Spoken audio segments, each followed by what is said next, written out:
नमस्कार, मैं हूं हंसा वैष्णव और आप देख रहे हैं डिजियाना दमोह न्यूज।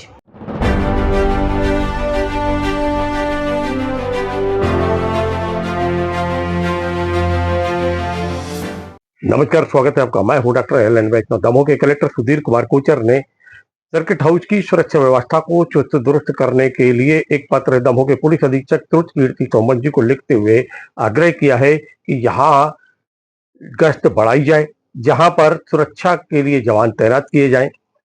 ज्ञात हो कि दमोह के सर्किट हाउस के आसपास मार्ग में और पहाड़ियों पर असामाजिक तत्वों का जमावड़ा देखा जाता है।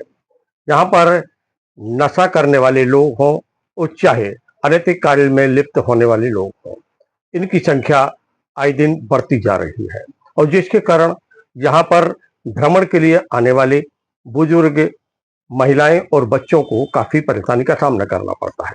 सर्किट हाउस की सुरक्षा व्यवस्था को लेकर कोई आदेश क्या?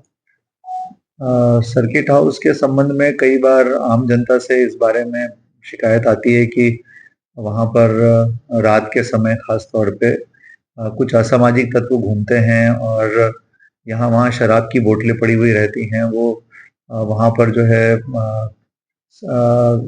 इस पर्यावरण को भी नुकसान पहुँचाते हैं और हुड़दंग वगैरह करते हैं और इससे वहाँ का वातावरण खराब होता है।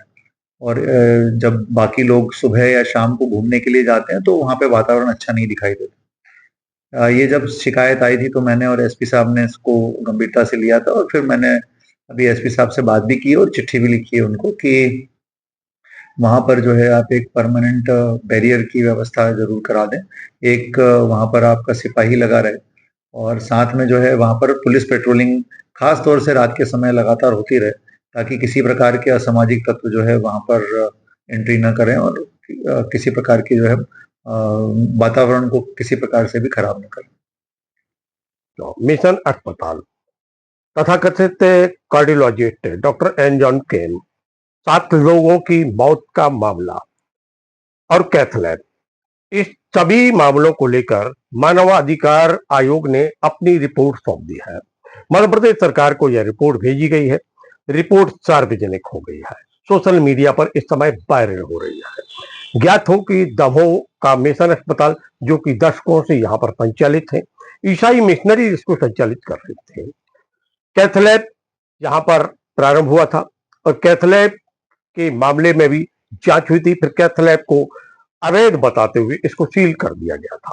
हालांकि मिशन अस्पताल प्रबंधन न्यायालय पहुंचा और कैथलैब को न्यायालय ने खोलने का निर्देश दिया कि इसके रखरखाव के लिए इसको खोलना आवश्यक है। तथाकथित डॉक्टर एन जॉन केन के द्वारा यहां पर कुछ लोगों का ऑपरेशन करने की बात सामने आई। पुलिस ने जांच प्रारंभ की। तथाकथित डॉक्टर कार्डियोलॉजिस्ट एन जॉन केम को गिरफ्तार किया गया, न्यायालय में पेश किया गया। वर्तमान में वह दमोह जिला जेल में है।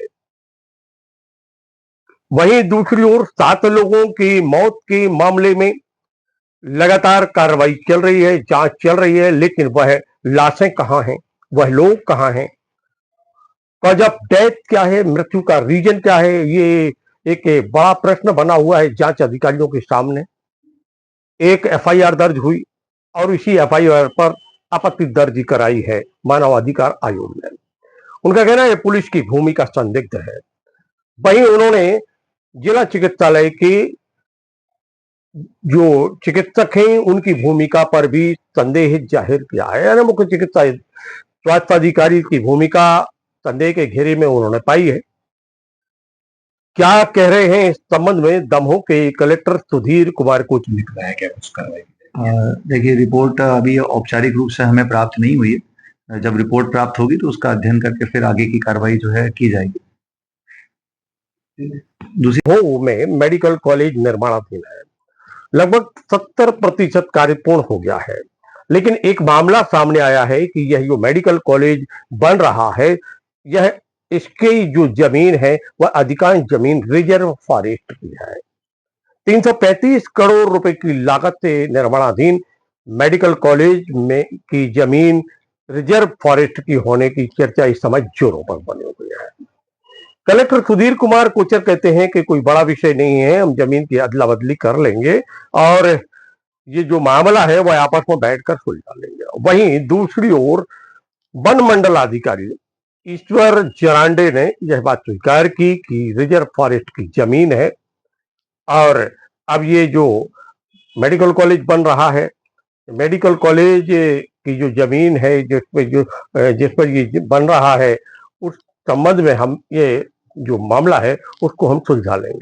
तो नव निर्माणाधीन मेडिकल कॉलेज की जमीन के मामले में खबर सामने आ रही है क्या?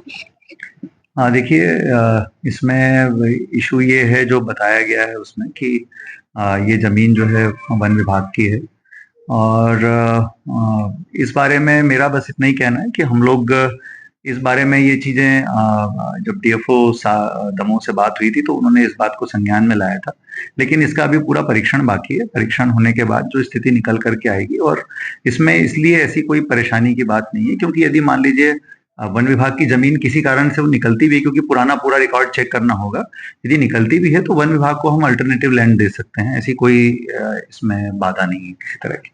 सुना गया था कि और भी कुछ भवन वहां प्रस्तावित थे, जैसे जेल है और कोई और कॉलेज है, अब उनके कार्य में आगे नहीं, कुछ जगहों पर हम ऑलरेडी जो है जमीन आवंटन निरस्त कर चुके हैं और बाकी जगहों के लिए पूरा परीक्षण कर रहे हैं। और यदि मान लीजिए कोई, क्योंकि देखिए जो बन रहा है वो सरकारी प्रीमाइसेस ही बन रहा है। दूसरी चीज वो जो है मतलब ऐसा भी नहीं है कि कोई अभ्यारण्य के एरिया में आता हो या इस तरह का कोई प्रोटेक्टेड वो हो, वो सामान्य बैरन लैंड है जो कि वन विभाग को दी गई है, तो हम वन विभाग को अल्टरनेटिव लैंड उपलब्ध करा सकते हैं, तो इसलिए इसमें कोई ऐसी वैधानिक दिक्कत नहीं है।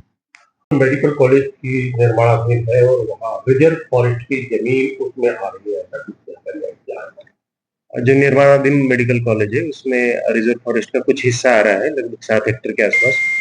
तो ये जो राजस्व रिकॉर्ड में वो जमीन राजस्व थी और हमारे रिकॉर्ड में वो फॉरेस्ट में दर्ज थी, तो वो रिकॉर्ड दुरुस्त ना होने कारण ये स्थिति निर्मित हुई है। इसमें रिकॉर्ड दुरुस्ती की प्रक्रिया जो है वो प्रचलन में है।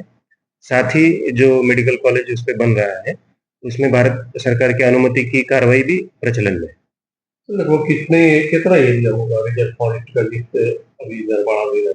लगभग 7 हेक्टेयर के आसपास जमीन है अभी। उसकी अगर आपको क्या कार्रवाई करनी है? हमने जैसे बताया कि वो जो जमीन है उसके जो खसरे में दुरुस्ती की कार्रवाई प्रचलन में है, और दूसरा फॉरेस्ट की भूमि पे कोई भी निर्माण कार्य होता है तो उसके लिए भारत सरकार की अनुमति की आवश्यकता होती है, तो वो भी प्रचलन में है।